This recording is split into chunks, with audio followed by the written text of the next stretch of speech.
함께 보실 하나님 말씀은 사사기 4장 11절에서 24절까지의 말씀입니다. 구약성경 366페이지 전으로 있습니다. 사사기 4장 11절에서 24절까지의 말씀을 드라마 바이블로 봉독하겠습니다. 모세의 장인 호밥의 자손 중 겐 사람 헤벨이 자기 족속을 떠나 게데스에 가까운 사하나님 상수리 나무 곁에 이르러 장막을 쳤더라. 아비노함의 아들 바락이 다볼산에 오른 것을 사람들이 시스라에게 알리매 시스라가 모든 병거 곧 철병거 900대와 자기와 함께 있는 모든 백성을 하롯셋 학고임에서부터 기손강으로 모은지라. 드보라가 바락에게 이르되 일어나라. 이는 여호와께서 시스라를 내 손에 넘겨주신 날이라. 여호와께서 너의 앞서 나가지 아니하시느냐? 이에 바락이 10,000명을 거느리고 타볼산에서 내려가니 여호와께서 바락 앞에서 시스라와 그의 모든 병거와 그의 온 군대를 칼날로 혼란에 빠지게 하시며 시스라가 병거에서 내려 걸어서 도망한지라.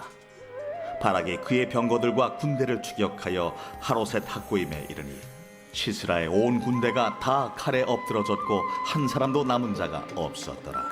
시스라가 걸어서 도망하여 겐 사람 헤벨의 아내 야엘의 장막에 이르렀으니 이는 하솔 왕 야빈과 겐 사람 헤벨의 집 사이에는 화평이 있음이라. 야엘이 나가 시스라를 영접하며 그에게 말하되 나의 주여 들어오소서. 내게로 들어오시고 두려워하지 마소서. 그가 그 장막에 들어가니 야엘이 이불로 그를 덮으니라. 시스라가 그에게 말하되 청하노니 내게 물을 조금 마시게 하라. 내가 목이 마르다. 하매 우유 부대를 열어 그에게 마시게 하고 그를 덮으니 그가 또 이르되 장막물에 섰다가 만일 사람이 와서 내게 묻기를 여기 어떤 사람이 있느냐 하거든 너는 없다 하라 하고 그가 깊이 잠드니 헤벨의 아내 야엘이 장막 말뚝을 가지고 손에 방망이를 들고 그에게로 가만히 가서 말뚝을 그의 관자놀이에 박으매 말뚝이 꿰뚫고 땅에 박히니 그가 기절하여 죽으니라. 바락이 시스라를 추격할 때에 야엘이 나가서 그를 맞아 그에게 이르되 오라, 내가 찾는 그 사람을 내가 내게 보이리라. 바락이 그에게 들어가 보니 시스라가 엎드러져 죽었고 말뚝이 그의 관자놀이에 박혔더라. 이와 같이 이날에 하나님이 가나안 왕 야빈을 이스라엘 자손 앞에 굴복하게 하신지라. 이스라엘 자손의 손이 가나안 왕 야빈을 점점 더 눌러서 마침내 가나안 왕 야빈을 진멸하였더라. 아멘. 함께 읽은 본문의 말씀을 가지고 하나님이 이루신 승리라는 제목으로 말씀 나누고 기도하도록 하겠습니다. 사사기 전반을 이루는 줄거리는 진정한 왕이 되시는 하나님을 모르고 불신에 빠져 각자 소견에 옳은 대로 가는 이스라엘 백성들의 넘어지고 일어나는 역사라고 할 수 있습니다. 이런 이스라엘 백성들을 다스려 훈육하시기 위해 하나님은 가나안 이방 민족들을 사용하셨어요. 여선지자인 사사 드보라의 시대에는 가나안 왕 가나안 화솔의 왕이었던 야빈이라는 인물이 그 도구가 되었다 기록되고 있습니다. 그러나 이스라엘 백성을 불쌍히 여기신 하나님이 어떻게 일하십니까? 그들을 구원하기로 작정을 하시고 드보라를 통하여 또 바락을 부르시고 그의 지도력을 통해 전쟁을 치르도록 인도해 주십니다. 그리고 오늘 말씀에서 그 전쟁의 승리를 주시는 참된 왕이 누구인가 하는 것도 우리에게 말씀해 주고 계세요. 첫 번째 11절에서 13절까지의 말씀을 우리 같이 한 목소리로 읽어보도록 하겠습니다. 같이 읽습니다. 시작. 모세의 장인 호밥의 자손 중 겐 사람 헤벨이 자기 족속을 떠나 게데스 가까운 시아나님 상수리 나무 곁에 이르러 장막을 쳤더라. 아히노함의 아들 바락이 다볼산에 오른 것을 사람들이 시스라에게 알림해 시스라가 모든 병거 곧 철병거 900대와 자기와 함께 있는 모든 백성을 하롯셋 학고임에서부터 기손강으로 모은지라. 아멘. 사람들의 고정관념은 나라 사이에서 전쟁이 일어나면 관심이 어느 장수가 일어나서 이 전쟁을 싸울 것인가 하는 것에 이르게 됩니다.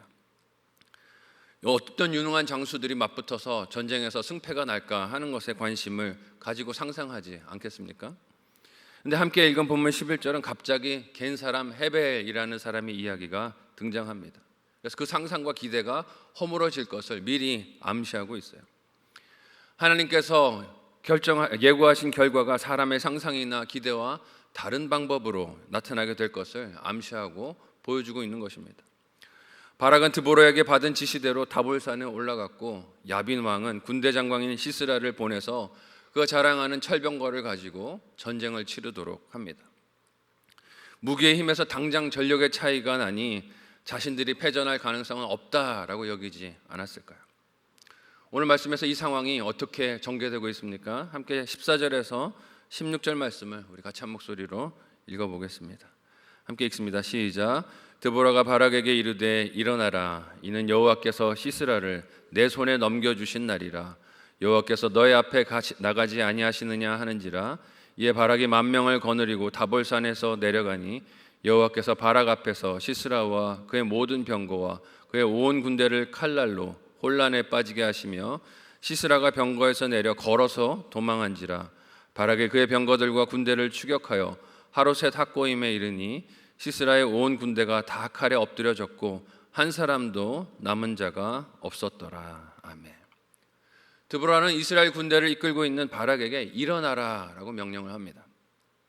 하나님께서 야빈의 군대 장관 시스라를 바락의 손에 넘겨주신 날이니 그의 앞에 나가시는 하나님을 바라보고 따라 나아가서 전쟁을 수행하라 하는 것이에요. 이런 드보라의 명령, 이 명령은 하나님을 바라보고 있는 그녀의 시선을 보게 됩니다. 세상 사람들은 병거를 보고 상황을 보고 군대를 보고 있지만 사사이자 선지자였던 그녀는 하나님을 보고 있었고 하나님의 일하심을 바라보고 있었어요. 이런 드보라의 명령에 오늘 말씀에 바락이 어떻게 반응합니까? 처음과는 달리 다른 조건을 붙이지 않습니다. 첫 명령 가서 싸우라 했을 때는 당신이 나와 같이 가지 않으면 이 전쟁하지 않겠습니다 했던 바락인데 두 번째의 명령에는 어떤 조건도 붙이지 않고 나가서 순종을 합니다. 이런 순종이 저와 여러분에게 필요한 줄 믿으시기를 바랍니다. 이런 순종이 우리에게 필요한 것이에요. 말씀을 읽을 때 주시는 하나님의 도전과 부르심, 교육자와 나누는 대화 속에서 듣게 하시는 하나님의 초청들, 그리고 하나님을 위해 일할 수 있고 섬길 수 있는 기회로의 부르심은 항상 주어지는 것이 아니기 때문입니다. 기회가 주어졌을 때 순종해야 승리의 영광을 누릴 수가 있는 것이. 내게 그 기회가 왔을 때 순종해야 경험할 수 있는 승리이자 하나님의 능력이기 때문에 그렇습니다. 이처럼 바락이 순종하자 어떻게 됩니까? 가진 무기와 힘만 믿고 기세등등하게 전쟁하러 올라오던 시스라는 이스라엘 군대를 만나서 패전을 당하게 됩니다. 그토록 든든하게 여겼던 철병거들이 시스라의 전쟁에 심지어는 패전으로 도망하는 길에 어떤 도움도 되지 못함을 보여주고 있어요. 15절은 시스라가 그의 병거에서 내려 걸음으로 도망했다라고 기록하고 있습니다. 전쟁의 승패가 힘이나 무기에 의해서 좌우되는 것이 아니라 하나님의 뜻이 어디에 있는가에 따라서 갈린다 하는 것을 우리에게 보여주고 있어요. 자랑이었던 무기 아닙니까? 가나안 사람들에게 이 철병거는 이스라엘 사람들에게 없는 우리의 힘을 보여주는 무기였을 것입니다. 근데 오히려 패전하여 도망하는 길에는 걸림돌이 되어서 부끄러움이 되는 것을 보게 돼요. 그렇게 패배한 형편이 얼마나 심각했던지 한 사람 남은 군사가 없었다라고 기록되고 있어요. 하지만 어제 말씀에서도 예고하고 있듯이 마지막 최후의 영광은 누구에게로 돌아갑니까? 군대 장관인 바락은 아니라는 것을 우리가 알 수 있어요. 함께 오늘 본문의 17절에서 21절까지의 말씀을 좀 길지만 같이 한 목소리로 읽어보도록 하겠습니다. 같이 읽습니다. 시작. 시스라가 걸어서 도망하여 겐 사람 헤벨의 아내 야엘의 장막에 이르렀으니 이는 하솔 왕 야빈과 겐 사람 헤벨의 집 사이에는 화평이 있음이라. 야엘이 나가 시스라를 영접하여 그에게 말하되 나의 주여 들어오소서 내게로 들어오시고 두려워하지 마소서 하매 그가 그 장막에 들어가니 야엘이 이불로 그를 덮으니라. 시스라가 그에게 말하되 청하노니 내게 물을 조금 마시게 하라. 내가 목이 마르다 하매 우유 부대를 열어 그에게 마시게 하고 그를 덮으니 그가 또 이르되 장막문에 섰다가 만일 사람이 와서 내게 묻기를 여기 어떤 사람이 왔느냐 하거든 너는 없다 하라 하고 그가 깊이 잠드니 헤벨의 아내 야엘이 장막 말뚝을 가지고 손에 방망이를 들고 그에게로 가만히 가서 말뚝을 그의 관자놀이에 박음에 말뚝이 꿰뚫고 땅에 박히니 그가 기절하여 죽으니라. 아멘. 철병거를 타고 진군해 오던 시스라의 부대가 혼비백산하여 두려움으로 패전하는 모습을 보고 바락은 얼마나 기뻤을까요? 야, 하나님이 싸우시는 전쟁이구나 놀라며 경탄했을 것입니다. 하나님께서 자신의 앞에 나가 싸우시는 모습에 사기가 하늘을 찌를 듯 했을 거예요. 게다가 지휘관이었던 시스라가 자신의 철병거까지 버리고 걸어서 도망하는 모습을 본 바락입니다. 하나님께서 하신 말씀이 진실하고 틀림이 없구나 하는 것을 경험하는 전율, 떨림이 그에게 있었을 거예요. 그러나 시스라가 최후를 맞게 된 것은 바락의 칼날이 아니었습니다. 그가 도망하던 중에 겐사람 헤벨의 아내 야엘의 장막에 이르게 돼요. 오늘 본문은 그의 집이 시스라의 주군인 하솔왕 야빈과 우호적인 관계에 있기에 시스라가 안심했다 하는 정보를 우리에게 줍니다. 목숨이 경각에 달려있는 상황에서 시스라는 얼마나 그 만남이 기뻤을까요? 야, 내가 죽기 직전인데 우호적인 가정을 만나서 살게 됐구나라고 의지했을 것입니다.